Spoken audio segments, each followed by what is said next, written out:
오늘 시편 2편의 말씀 가지고 하나님께서 보내신 왕을 기쁨으로 섬기는 사람들이라는 제목으로 말씀을 나누겠습니다.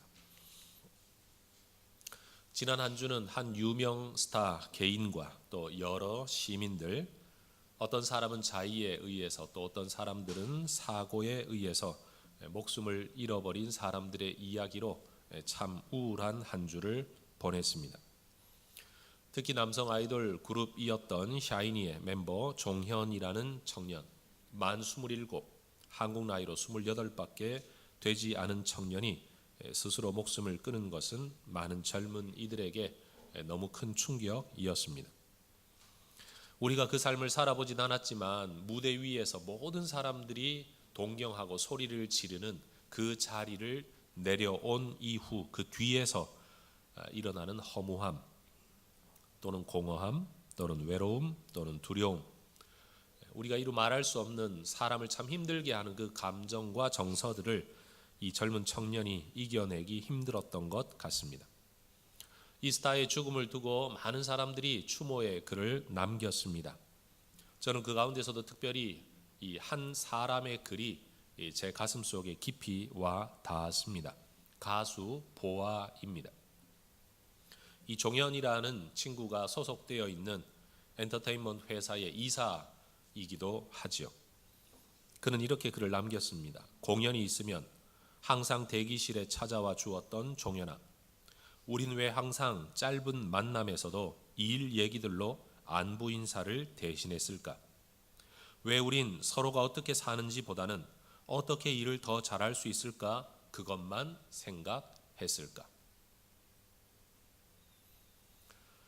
여러분, 만나면 일 이야기로 안부 인사를 대신하는 것, 또는 서로에 대한 이야기보다는 서로가 어떤 일에 대한 이야기를 더 즐겨 나누는 것, 그게 바로 우리가 살아가는 삶의 양식 아닙니까?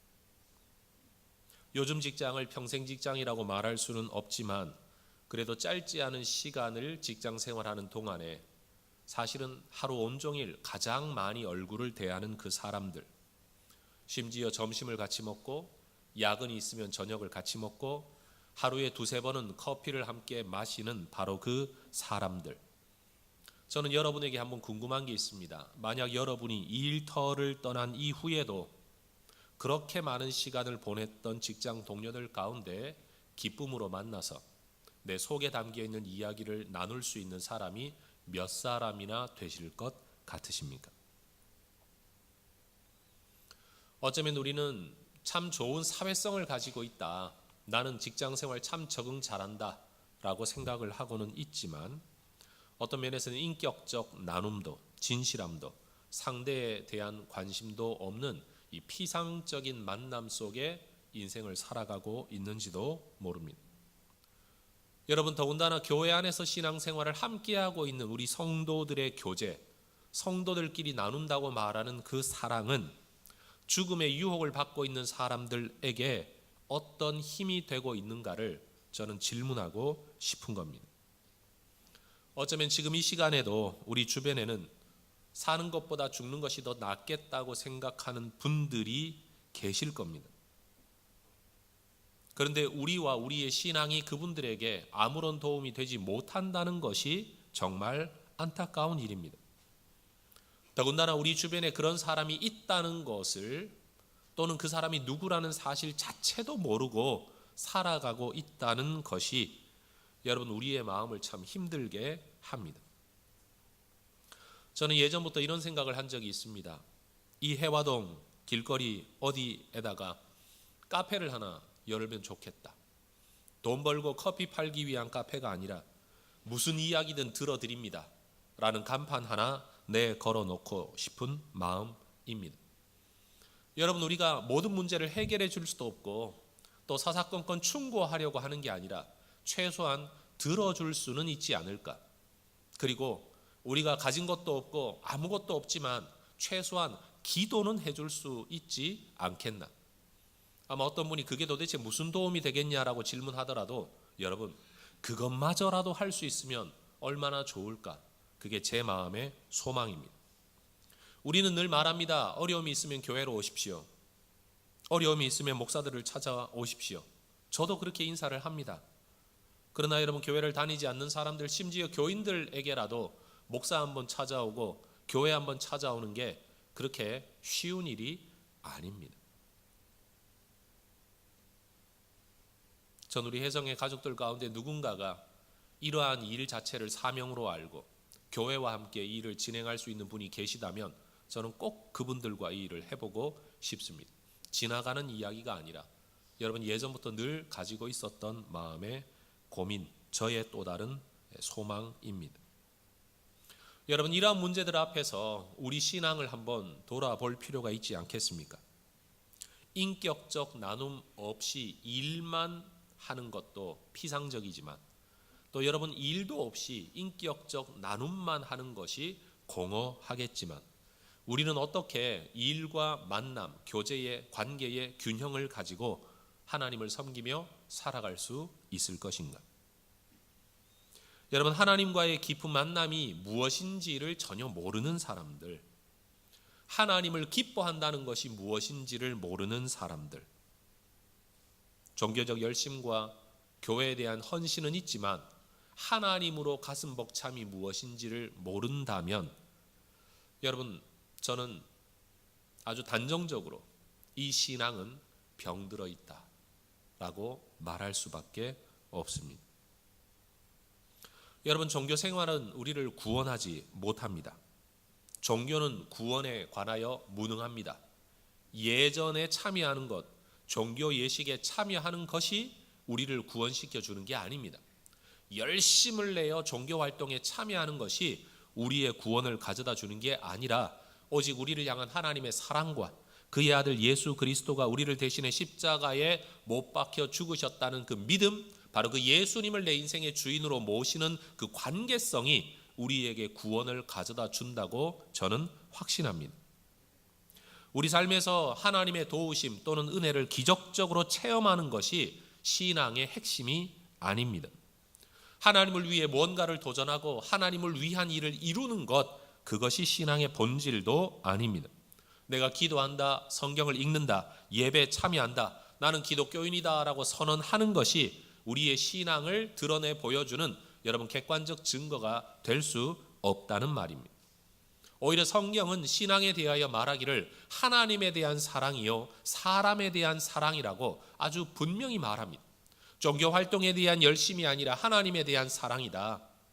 사람에 대한 최소한의 책임만 다하는 선을 지키는 게 아니라 사람을 사랑하는 것이 진짜 신앙이다라고 성경은 말합니다. 그런 점에서 저는 우리 스스로에게 이런 질문이 필요하지 않을까 생각합니다. 우리는 진짜 신앙인입니까? 마가복음 12장 29절 이하에 예수님께서 이런 말씀을 하셨습니다. 예수께서 대답하시되 첫째는 이것이니 이스라엘아 들으라. 주 곧 우리 하나님은 유일한 주시라. 내 마음을 다하고 목숨을 다하고 뜻을 다하고 힘을 다하여 주 너의 하나님을 사랑하라 하신 것이요. 둘째는 이것이니 내 이웃을 내 자신과 같이 사랑하라 하신 것이라. 이보다 더 큰 계명이 없느니라. 여러분, 하나님을 사랑하고 이웃을 사랑하는 것이 신앙의 본질이라고, 그게 우리 하나님이 우리에게 주시는 계명이라고 성경은 분명히 말씀하고 있습니다. 여러분, 이 성경 구절에 대하여 아멘이라고 화답하실 수가 있으십니까? 그런데 우리는 오늘 도대체 무엇을 바라보며 신앙생활, 교회 생활을 하고 있을까요? 신앙인들이라고 말을 하면서도 여전히 하나님의 도우심을 힘입어 내 꿈을 추구하고 있다면, 하나님의 힘과 능력을 바랄 뿐이지 그분 자체에 대한 기뻐함이 우리에게 없다면, 여러분, 내가 그토록 바라던 꿈이 허망하다는 사실을 깨닫는 그 순간 하나님도 아무것도 아닌 것이 되고 맙니다. 내가 원하는 세상의 그 허망한 꿈을 위해 하나님의 도움을 받았는데 그 꿈에 이루고 보니, 그 꿈을 누리고 보니 별것 아니더라 라는 상황이 될 때에는 하나님도 별것 아닌 게 되고 만다는 겁니다. 여러분, 내가 원하는 것, 내가 지키려고 하는 것, 이거 잃어버릴까 봐 두려워하는 자리에서 이룰 때까지는 하나님이 도와주셨는데 지킬 것에 대한 염려가 많은 사람들이 얼마나 많습니까? 잃어버릴 것에 대한 두려움을 가진 사람들. 여러분, 우리의 신앙은 우리 인생의 위기 때에 어떤 힘을 발휘하고 있습니까? 우리가 아무리 열심히 살아도, 우리가 아무리 바르게 살아도, 아무리 칭찬을 많이 듣는다고 할지라도 여러분, 우리 내면에서부터 신앙의 본질이 하나님 그분을 기뻐하는 데 있지 아니하고 이 일에 있다면, 성취에 있다면, 피상적 관계에 있다면, 여러분, 그런 여러분의 마음이 허물어졌을 때에 도대체 그 신앙은 여러분을 어떻게 붙들어 줄 수 있을까요? 하나님을 위해 위대한 일을 추구했는데 위대한 일을 이루지 못할 때 그 답답함은 무엇으로 이겨낼 수 있을까요?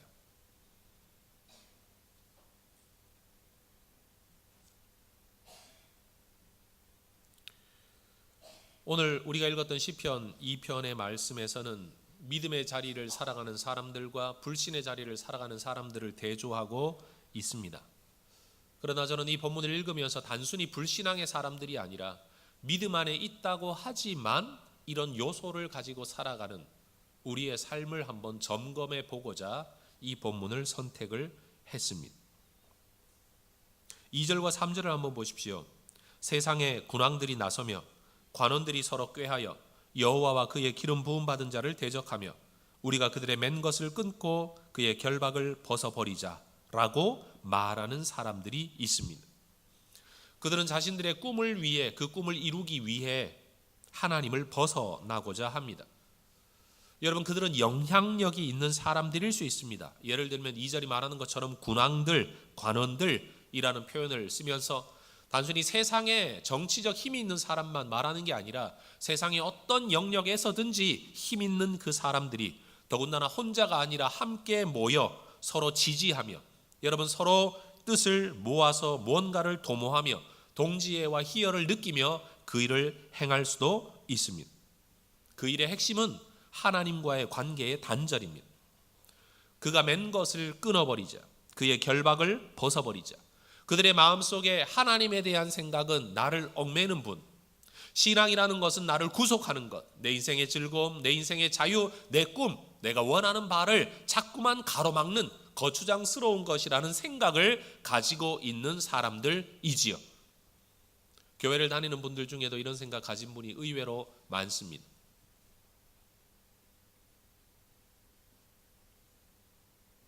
그들은 하나님의 기름 부음 받은 자를 대적합니다.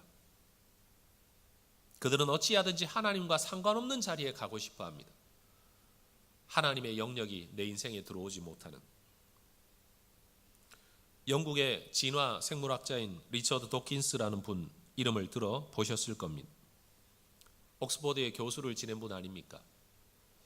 여러분, 이분의 글 또는 유튜브에 떠돌아다니는 강의들을 읽어보면 그는 우리의 삶의 영역에서 철저하게 교회의 영향력, 신의 영향력을 제거해야 된다라고 강조하는 분입니다. 아마 이 성경 구절의 대표적인 한 모델이 될 수도 있겠죠. 무엇을 말하고 싶어 하는지 저는 이해가 됩니다. 그러나 우리는 알아야 됩니다. 하나님의 피조물인 우리가 하나님과의 관계를 떠났을 때 과연 그들이 말하는 것처럼 더 행복한 삶을 살아갈 수 있을까? 인간이 하나님이 지으셨다는 사실을 거부하는 순간부터 인간은 자연 발생적으로 생겨난 존재이기 때문에 신적 기원이 없어집니다. 신적 기원이 없는 인간의 존엄성을 어디에서 찾으실 겁니까? 하나님이 인간에게 부여하신 삶의 목적이 없는 인생에서 여러분, 어떻게 모든 인류가 동의할 수 있는 삶의 목적을 찾아낼 수 있겠습니까?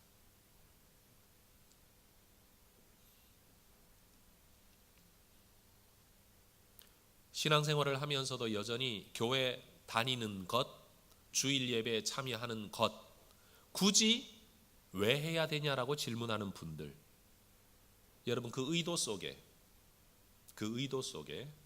정말 하나님을 기뻐하고 하나님을 가까이 하려고 하는 의도인지 하나님과 매인 것을 끊어버리려고 하는 의도인지를 우리는 그 의도를 한번 생각해 봐야 합니다. 그러나 하나님께서 다스리는 세상에서 인간은 절대 피할 수가 없지요. 개인적으로는 거부할 수 있을런지 몰라도 하나님 그분을 걷어낼 수는 없지요. 그래서 성경 4절을 보면 하늘에 계신 이가 웃으시며 주께서 그들을 비웃으신다 말씀합니다. 하나님 없는 세상은 없으니까요. 그런데 여러분, 하나님 없는 세상은 없는데 하나님 없는 세상이 아닌 하나님 계신 세상을 살아가는 우리가 그 하나님과는 무슨 관계를 맺고 있는가? 이것이 오늘 제가 말하고자 하는 핵심 논지입니다. 하나님은 하나님의 통치를 이루시기 위해 사람들은 자기의 뜻과 자기의 도모와 자기들의 계획을 이루려고 도모하고 있는 그때에 우리 하나님께서는 한 왕을 보내십니다. 하나님의 뜻을 이루고 하나님의 계획을 성취시킬 한 왕 말입니다. 본문 6절에서 9절을 함께 읽어 보겠습니다. 내가 나의 왕을 내 거룩한 산 시온에 세웠다 하시리로다. 내가 여호와의 명령을 전하노라. 여호와께서 내게 이르시되 너는 내 아들이라. 오늘 내가 너를 낳았도다. 내게 구하라. 내가 이방 나라를 너의 유업으로 주리니 너의 소유가 땅 끝까지 이르리로다. 네가 철장으로 그들을 깨뜨리며 질그릇같이 부수리라 하시도다. 온 세상을 여러분 큰 철퇴로 질그릇 하나 깨듯이 오직 그의 주권으로 세상을 다스릴 왕을 우리 하나님이 세우셨다고 말씀합니다. 여러분, 이 본문이 뭘 의미하는지는 신학적으로 참 많은 단계를 거쳐야 하지만 그 모든 해석의 마지막에는 어디에 이르느냐? 하나님께서 보내신 세상을 통치하고 다스릴 왕은 예수 그리스도이십니다. 하나님께서 보내신 아들입니다. 하나님께서 세우신 왕입니다. 열방을 다스리고 구원할 왕이십니다.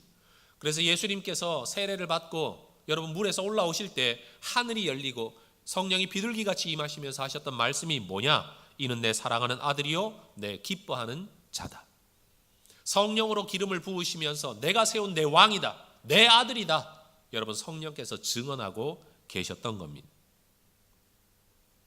성경은 하나님의 통치를 벗어나려는 사람, 하나님과의 관계에서 멀어지려고 하는 사람들을 헛된 일을 도모하는 사람들이라고 설명을 하고 있습니다. 헛된 일이라는 것은 여러분 인간이 아무리 많은 꿈을 이루고 성취를 이루고 소유를 쌓는다고 할지라도 절대 만족할 수 없다는 겁니다. 하나님과의 관계를 벗어나 정말 많은 성취와 업적을 온 세상이 추앙할 만한 일을 이루어도 사람은 내면에서부터 채워질 수 없는 존재라는 의미입니다. 더 많이 가지면 나아질 거라고 기대하지만 많이 가져도 여러분 사람들은 여전히 공허합니다. 내가 가져본 적은 없지만 여러분 가졌던 사람들의 허망한 결론을 우리 너무 잘 알지 않습니까? 우리가 권력을 가져본 적은 없지만 권력을 가진 사람들의 그 허무함을 우리는 역사 속에서 늘 보고 살아갑니다. 그러면서도 우리는 여전히 꿈을 꿉니다. 하나님과의 깊은 관계가 아니라 나도 그 권력 좀, 나도 그 돈 좀 가져봤으면 좋겠다. 나도 그 명예를 좀 가져보면 좋겠다. 나도 그 유명세를 좀 가져보면 좋겠다. 나도 스타가 되면 좋겠다.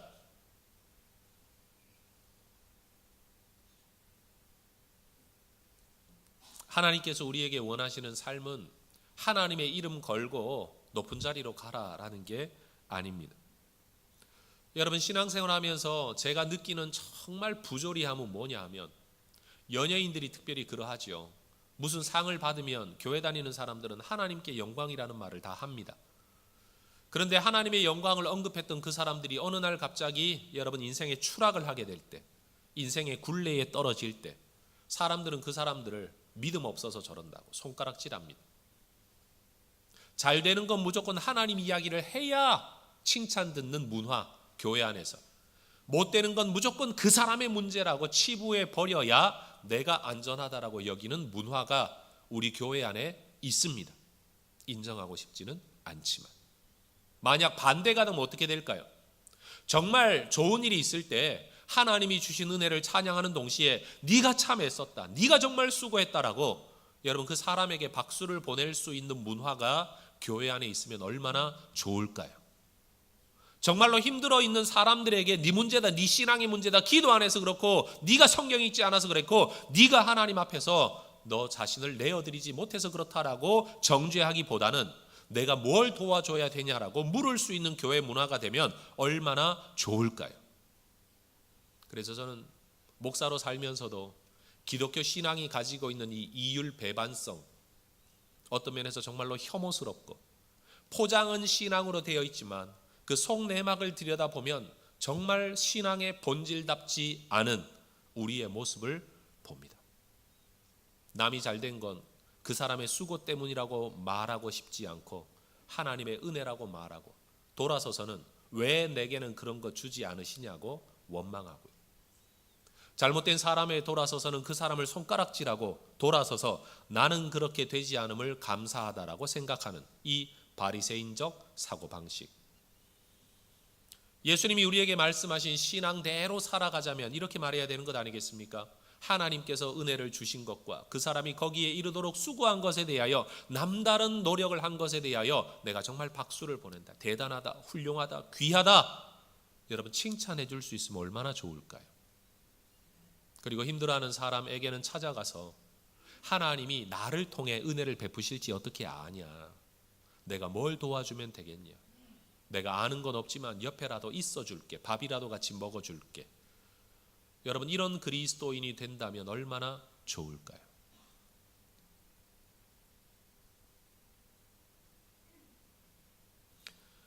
오늘 본문의 마지막 결론부는 우리에게 이렇게 이야기를 합니다. 10절에서 12절입니다. 그런즉 군왕들아 너희는 지혜를 얻어라. 세상의 재판관들아 너희는 교훈을 받아라. 여호와를 경외함으로 섬겨라. 떨며 즐거워해라. 그의 아들에게 입맞추라. 그렇지 아니하면 진노하심으로 너희가 길에서 망하게 될 거다. 그의 진노는 급하듯 여호와께 피하는 모든 사람은 다 복이 있다. 여러분 문제가 있을 때 그늘 속에 들어가고 천막 속에 들어가 비를 피하는 정도가 아니라 하나님 품 안에 네 삶의 피난처를 삼는 사람, 네 삶의 보금자리를 삼는 사람 복이 있다. 하나님을 위한 일이 아니라 하나님 그 아래에 하나님의 능력을 구하는 것이 아니라 하나님 그분을 구하는 데에 네 삶의 보금자리를 트는 사람, 그야말로 복이 있는 사람이다.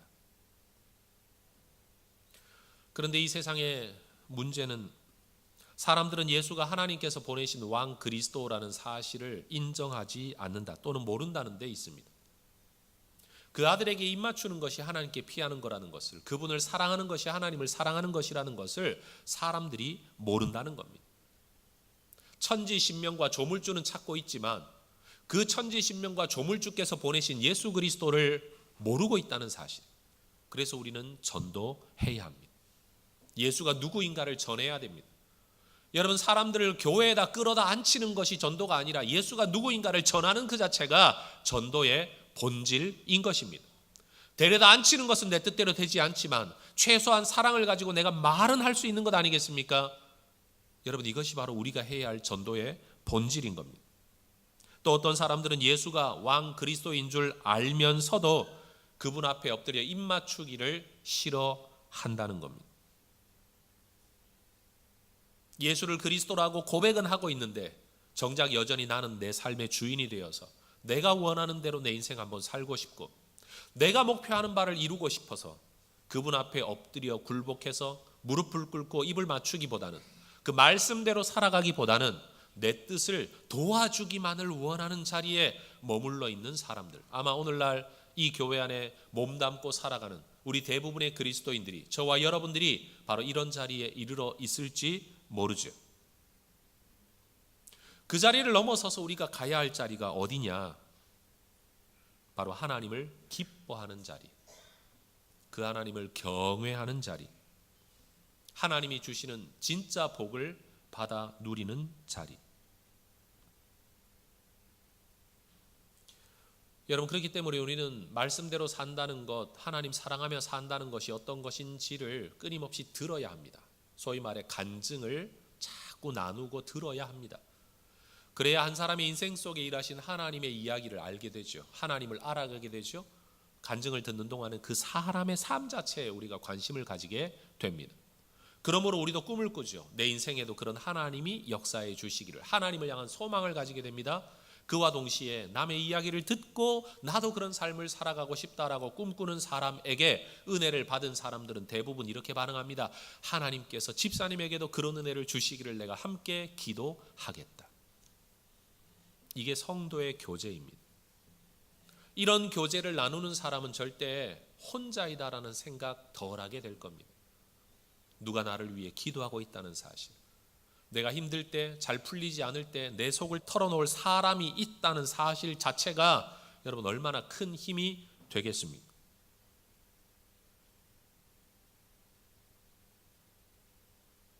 제가 우리 혜성이 가족들에게 늘 세뇌시키고 싶은 문장이 하나 있습니다. 오늘도 한번 따라해 보시면 좋겠습니다. 빨리 가려면 혼자 가고, 멀리 가려면 같이 가라.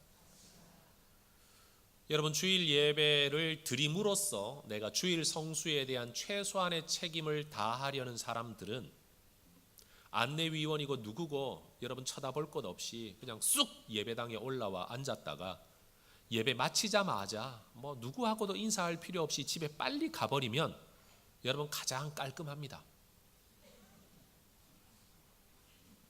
뭐 골치 아플 게 없습니다. 신경 쓸 일이 없습니다. 마음도 편안합니다. 왜요? 나는 주일 예배 드렸으니까요. 그런데 질문해 보겠습니다. 그렇게 하나님을 섬겼던 여러분들이 평상시에는, 건강할 때는, 사업 괜찮을 때에는, 일이 그나마 내가 손으로 어떻게 핸들링 할 수 있을 정도로, 조절할 수 있을 정도의 상태 때는 그런 예배도 내 종교적 만족감을 주었겠지만, 여러분 스스로 여러분의 삶을 붙들고 유지할 수 없을 때에 누가 여러분에게 힘이 될 수 있을까요?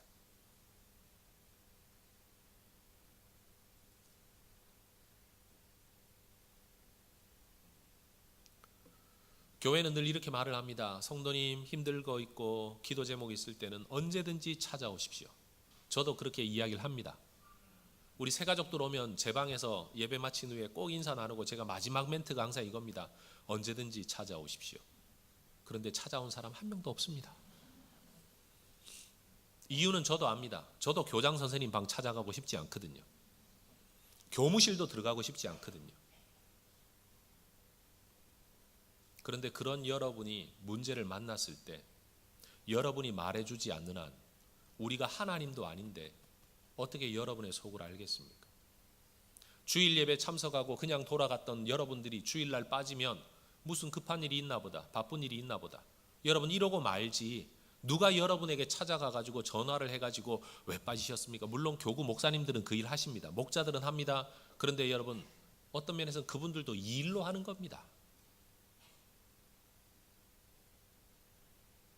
그런데 만약 여러분들이 그런 전화를 받으면서 급한 일이 있었어요, 다음 주에는 꼭 나갈게요 라고 말을 하면 어느 누구도 여러분의 사생활을 꼬치꼬치 물을 수가 없습니다.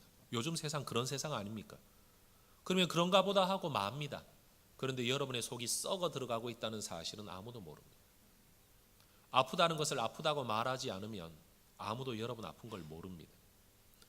여러분 우리 교회 역사가 오래되다가 보니까 2대째, 3대째, 이제는 4대째 아이들까지 있는 교회가 되었습니다. 몇 대째 신앙생활하는 사람들이 가지고 있는 정말 놀라운 특징이 하나 있습니다. 이분들은 어느 선 이상은 절대 벗어나지 않습니다. 그리고 어느 선 이상은 절대 들어오지도 않습니다. 그 능력 대단합니다. 교회 생활, 신앙 생활에서 교묘한 줄타기의 선을 지키는 겁니다. 주일은 빠지지 않습니다. 그런데 그 이상은 절대 안 들어옵니다. 여러분에게 문제가 없을 때는 여러분 그것이 아무런 문제로 받아들여지지는 않겠지만, 그런 여러분이 마음에 힘들고 어려울 때는 과연 누가 여러분을 붙들어 줄 수 있을까요?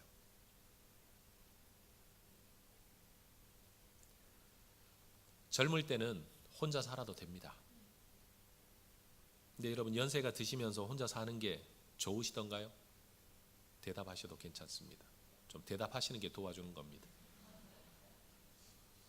젊을 때는 독립해서 내가 원할 때 잠자고 원할 때 일어나고 먹고 싶을 때 먹고 안 먹고 싶으면 안 먹고 나가고 싶으면 나가고, 여러분 뭐 어질러 놓든 청소를 하든 아무도 신경 쓰지 않는 그 자리가 참 좋습니다. 근데 언제가 제일 힘들죠? 몸 아플 때. 내 몸 움직일 수 없을 만큼 온몸은 쑤시고, 여러분 열은 나는데 여러분 내게 따뜻한 물 한 잔 끓여줄 사람이 없다는 사실.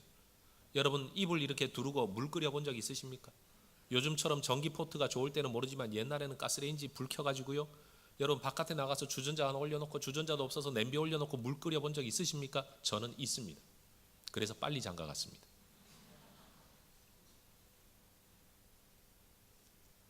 성경은 우리에게 신앙생활이 뭐냐라는 걸 계속 이야기합니다. 신앙생활이라는 건 교회를 참석하는 것, 그게 다가 아니다. 교회에 대한 최소한의 재정적 책임을 지기 위해 11조 하는 것, 그게 다가 아니다.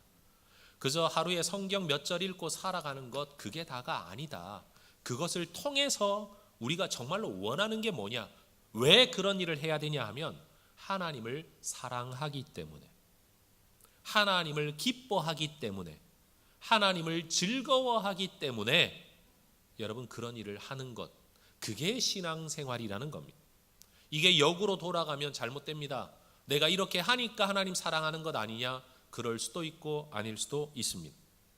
요즘 세상이 가지고 있는 문화 양식 안에서만 이야기하자면 이런 거 아닙니까? 섹스는 하는데 사랑하냐? 여러분 사랑 없는 섹스를 하는 사람들 너무 많습니다. 요즘 사람들은 자기가 원하는 쾌락만을 추구하는 거지 관계를 추구하는 게 아닙니다. 내 만족을 추구하지 남에게 대한 만족과 남에게 대한 배려를 생각하지 않습니다. 요즘 젊은이들이 가지고 있는 사고방식입니다. 여러분 하나님이 여러분의 힘이 되십니까? 저는 예수 믿는 분들의 참 슬픈 마지막 이야기를 들을 때마다 목사로서 말할 수 없는 마음의 짓눌림이 있습니다. 내가 그 사람을 책임진 적도 없고 만나본 적도 없기 때문에 그 사람에 대한 문제는 아니지만 그와 비슷한 일들이 우리 교회 안에서도 얼마든지 일어날 수 있다라는 이 사실 때문에 그건 1차적으로 내 책임이다라는 그 마음에서 제가 자유로울 수가 없기 때문에 늘 이 짐을 지고 살아갑니다. 오늘 이 시간 여러분 성탄절을 앞에 놓고 제가 무거운 이야기를 하고 있습니다. 사실입니다. 그런데 여러분 어린아이들은 하늘에서 눈이 오면 참 좋아합니다. 그런데 어른들은요, 눈은 하늘에서 내리는 쓰레기입니다. 우리는 성탄절이 돌아오면 여러분 아이들은 그냥 좋아합니다. 그런데 나이가 어느 정도 들고 나면 그냥 오면 오나 보다 가면 가나 보다 하게 됩니다. 그 자체로 기뻐하지 않습니다. 우리가 하나님께 기도하고 하나님께 예배하는 일이 어떤 목적을 이루기 위한 수단이 되어 있지는 않습니까? 예배가 목적이 되고 기도 자체가 목적이 되고 기도를 통해 응답을 받으려고 하는 게 아니라 하나님과 대화하는 그 자체가, 내가 하나님과 대면하여 어떤 이야기를 나누고 있는 그 자체가 목적이 될 수 있는 신앙이 되면 얼마나 좋을까요? 저는 교역자들에게 뜬금없이 이런 질문 참 자주 합니다. 왜냐하면 실질적으로 제가 생각하고 있는 주제이기 때문에 그렇습니다. 우리가 지금 이렇게 함께 일하는 동안에는 늘 얼굴 맞대고 같이 밥 먹고 이야기하고 있지만 언젠가 네가 이 교회를 떠난 다음에 네가 나를 다시 찾아올까? 그러면 대부분 부교역자들은 찾아와야 된다라는 압박감으로 이야기를 듣습니다만 전 찾아오라고 그 말하는 게 아닙니다. 과연 우리는 일 때문에 만난 것일까? 아니면 하나님의 섭리 때문에 만났다라고 믿고 상대방의 삶에 대한 진지한 관심을 가지고 있을까? 여러분 그렇다고 우리 혜성교회 수준만 되어도 모든 성도들에게 그런 관계를 맺고 살아갈 수는 없을 겁니다. 그러나 단 몇 사람이라도 여러분 삶을 나눌 수 있는 사람이 있으면 얼마나 좋을까요? 그것을 인위적으로 제공해드리고 만들어드리는 현장이 목장입니다. 물론 여러분과 성향이 맞지 않고 뭔가 잘 안 맞는 사람들일 수 있습니다. 그럼 여러분 그 안에서만이 아니라 다른 곳에서라도 여러분 형제 자매의 사랑을 나눌 수 있는 사람을 여러분은 꼭 찾아야 합니다. 왜냐하면 사람을 사랑하는 것이 신앙의 본질이기 때문에. 우리가 예수님처럼 모든 사람을 사랑할 수는 없지만 그래도 사랑하고 사랑받는 관계를 맺고 살아가는 게 건강한 것이기 때문에. 여러분 우리가 원하는 결과와 열매가 없을 때라도 하박국 선지자처럼 나는 여호와로 말미암아 즐거워하며 나의 구원의 하나님으로 말미암아 기뻐하겠다 라는 이 고백이 있으면 얼마나 좋겠습니까? 그래서 여러분 사람을 바라보면 일로만 보지 말고 그 사람의 삶에 관심을 한번 가져볼 수 있기를 바랍니다. 전 우리 혜성교회 안에 이 종현과 같은 형제들, 이런 친구들 없다라고 단정 지을 수는 없을 것 같습니다. 참 열심히 살고 반듯하게 살고 참 애쓰고 사는 우리 청년들 무지 많거든요. 그런데 어느 날 잘 보이질 않아요. 어떤 사람은 취직하게 해달라고 기도했더니만 취직을 했어요. 정말 교회를 안 나와요. 왜냐하면 주일날 일하러 가야 돼서요. 그래서 여러분 정말 잘 되기 전에, 잘 풀리기 전에 마음의 중심을 여러분 꼭 붙드시기를 바랍니다. 하나님을 기뻐하는 사람들, 하나님을 위해 일하는 사람들이 아니라 하나님을 기뻐하는 사람들, 예배 참여함으로 종교 생활하는 사람들이 아니라 예배를 통해 하나님을 향한 내 사랑을 고백하는 사람들, 헌금 일정하게 하면 내 의무 다했다가 아니라 헌금을 통해 내 마음을 하나님 앞에 고백하는 사람들, 그리고 그 하나님께서 사랑하시는 또 다른 사람들을 여러분 이렇게 한번 알아주는, 들어주는, 품어주는, 전 우리 혜성교회가 그런 교회가 될 수 있기를 소원합니다.